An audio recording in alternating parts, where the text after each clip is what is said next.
নমস্কার বন্ধুরা, আজ হলো বৃহস্পতিবার। আমি বাড়িতে গিয়েছিলাম ভোট দিতে, আর ভোট দিয়ে গতকাল রাত্রেবেলায় ফিরেছি। বাড়িতে যাওয়ার আগে আমি সেরকম কোনো বাজার করিনি, আর যেটুকু ছিল সব শেষ করে রেখেই গিয়েছিলাম, কারণ থাকলে সব জিনিসই নষ্ট হয়ে যায়। তো এই আসার পরে ওকে বললাম কিছুটা বাজার টুকিটাকি করে নিয়ে আসো, সেগুলোই ও টুকিটাকি করে নিয়ে এসছে, আর সেগুলো আজকে আমি সব গুছিয়ে তুলবো। তো প্রথমে সবজিগুলো আমি সব দেখছি, এবার যাবো মাছের দিকে। দেখি আজকে কি মাছ এনেছে। তো বললো কাতলা মাছ এনেছে, কাতলা মাছের ডিম এনেছে। তো দেখি মাছগুলো বেশ সুন্দর মাছ আছে, আর এদিকে আছে হলো একটুখানি মাছের ডিম। তো প্রথমে মাছটাকে ধুয়ে মাছটাকে লবণ হলুদ মাখিয়ে রেখে দেবো। এখন তো গরমের সময় একটুখানি মাছ রেখে দিলে কেমন হয়ে যায়, সেই জন্য রিস্কটা আর নেবো না। তাড়াতাড়ি করে আগে মাছটাকে লবণ হলুদ মাখিয়ে মাছটাই আগে রান্না করে নেবো। আর মাছের দেখুন এত আঁশ নামে ছাড়াতে এত অসুবিধা হচ্ছিল। এই দেখুন লবণ হলুদ মাখানো হয়ে গেছে। এবার যাবো ওই সবজিগুলোর থেকে, যে কটা সবজি লাগবে সেগুলো রেখে বাদ বাকি সবজিগুলো সব ফ্রিজে ঢোকাতে হবে। ফ্রিজে ঢোকানোর সময় সব প্লাস্টিক করে রেখে দিলে সবজিগুলো অনেক দিন পর্যন্ত টাটকা থাকে। কিন্তু ফ্রিজের মধ্যে কি হয়েছে, দুদিন জন্য বাপের বাড়িতে গেছি, এসে দেখছি ফ্রিজটা পুরো নোংরা হয়ে রয়েছে।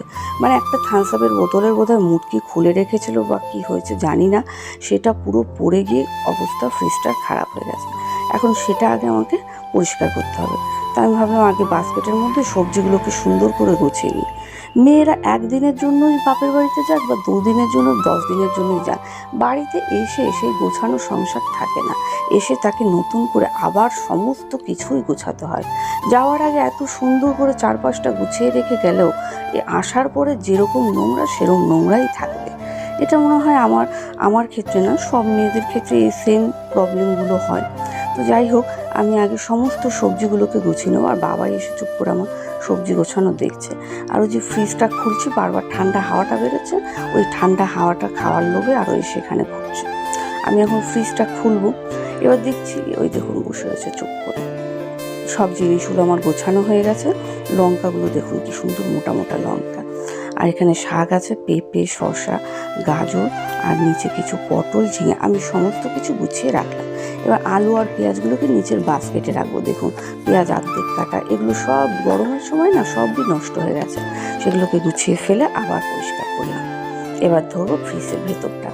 দেখুন কি হাল হয়েছে, ওই কোকোকলার বোতলের মুটকি খোলা ছিল বলে পুরো জায়গাটা পড়ে গিয়ে জায়গাটা একদম নোংরা হয়ে গেছে। এবার ওইগুলোকে আগে আমি পুরোটা পরিষ্কার করে নেব। যাওয়ার আগে আমি ফ্রিজটাকে মুছে ধুয়ে রেখে গেছিলাম। তাও এসে যে খাটনি, এগুলো হলো এক্সট্রা খাটনি আমাদের পরে। সব মেয়েদেরকেই মনে হয় এরকম করতে হয়, শুধু আমাকে নয়। আগে সমস্ত জিনিসগুলো পরিষ্কার করে নিই, তারপর বাস্কেটটাকে এর ভেতরে ঢোকাবো। এই ভেতরটা আমার মোটামুটি মোছা হয়ে গেছে। এবার কি করব, উপরটা গুছিয়ে নেবো। দেখুন কত চকলেটের বাক্স, এগুলো বাবাই অতটা মানে আনে সবাই, প্রত্যেকে যখন যে আসে আমাদের বাড়িতে ওরকম তো নিয়ে আসে ওর জন্য।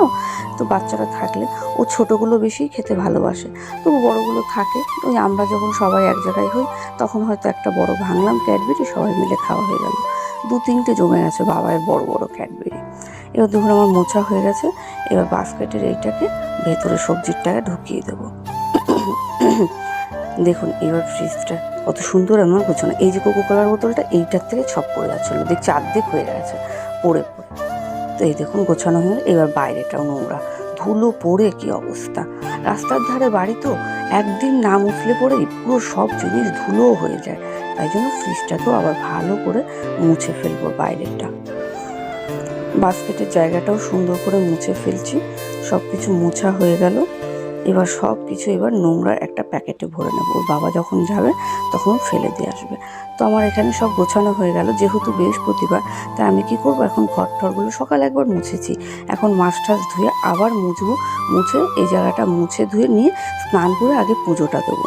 12টা অলরেডি বেজে গেছে, আমি এখনও পর্যন্ত না খেয়ে রয়েছি। আসলে পুজো যতক্ষণ না হয় আমি ততক্ষণ খাই না বৃহস্পতিবার।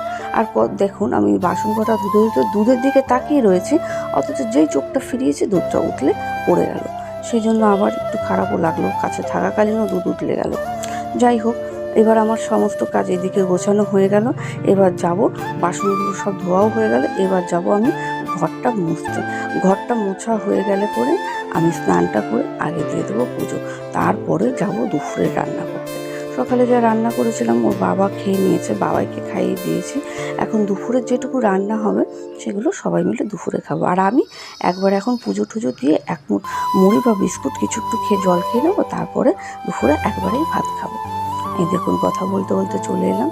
এখন শরীরটাও লাগছে ভীষণ ক্লান্ত, আসলে এতটা খাটনি হয়েছে তো এই জন্য পুজোর এখানে এসেও যেন খুবই ক্লান্তি লাগছে। তবু আজকে বৃহস্পতিবার, খুব ভালো করেই পুজো দিতে হবে। সুন্দর করে পুজোর ফুল ঠুল দিয়ে সাজাবো, সাজিয়ে করবো। আর গোপাল তো সেই সকালবেলা উঠেই বসে পড়ে, ওই যে গোপাল বসেও রয়েছে। এবার যেটা হলো মা লক্ষ্মীর ঘরটা বসাবো। তো আমি কি করব, আগে ফল টলগুলো বানিয়ে নেব। এই যে ফল আমার সমস্ত কিছু বানানো হয়ে গেছে। এবার মা লক্ষ্মীর ঘরটা বসিয়ে দেবো। মা লক্ষ্মীর ঘরটাও আমার বসানো হয়ে গেল। সিংহাসনের মধ্যে গোপাল, লক্ষ্মীনারায়ণ, শিব ঠাকুর সব আছে। আজকের মতো আমার পুজো শেষ হয়ে যাবে এক্ষুনি। আজকের মতো আমার ব্লগটাও এখানে শেষ। আজ তবে আসি, দেখা হবে নতুন একটা ব্লগে। ততদিন